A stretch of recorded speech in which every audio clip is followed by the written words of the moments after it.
Ohio Governor Mike DeWine has vetoed House Bill 68. The bill looked into preventing minors from getting gender-affirming care and banned transgender athletes from participating in girls' and women's sports.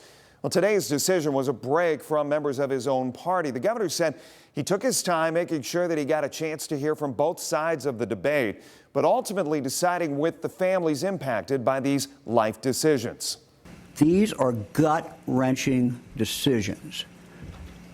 These are gut-wrenching decisions that should be made by parents and should be informed by teams of doctors who are advising them. GOP lawmakers do hold enough seats to override the governor's veto, but it's not clear if or when they would do so. The governor's decision triggering an overflow of reaction today. We wanted to hear from those who are so impassioned by it. Michael Sandlin, he spoke to some of those leaders on both sides, getting their take. So, Michael, any surprises today? Jeff, people that I spoke to today say they were shocked by the governor's decision, saying they fully expected him to side with his fellow Republicans and sign the bill.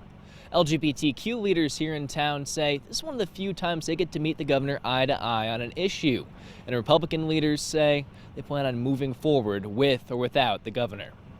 Ohio Governor Mike DeWine says after 10 days of visiting children's hospitals, talking with doctors, and hearing from children currently being treated with gender-affirming care, his decision to veto House Bill 68 came down to protecting life. I've also been told by those who are now grown adults that but for this care, they would have taken their life when they were teenagers. For Equality Toledo's executive director, Jordan McQuarrie, who had already drafted a press release in case the governor signed the bill, the governor's conclusion came as a surprise.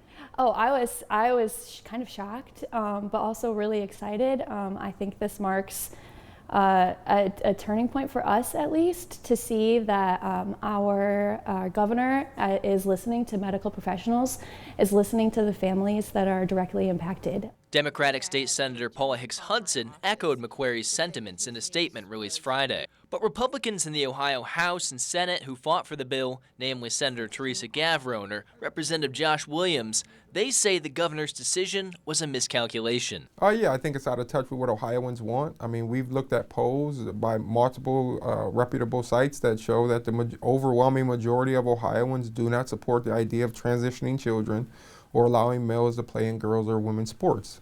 The governor's veto came with 3 caveats. 1, the establishment of administrative rules to ban gender reassignment surgeries for anyone younger than 18. 2, establishing reliable reporting to measure the effects of gender-affirming care over time.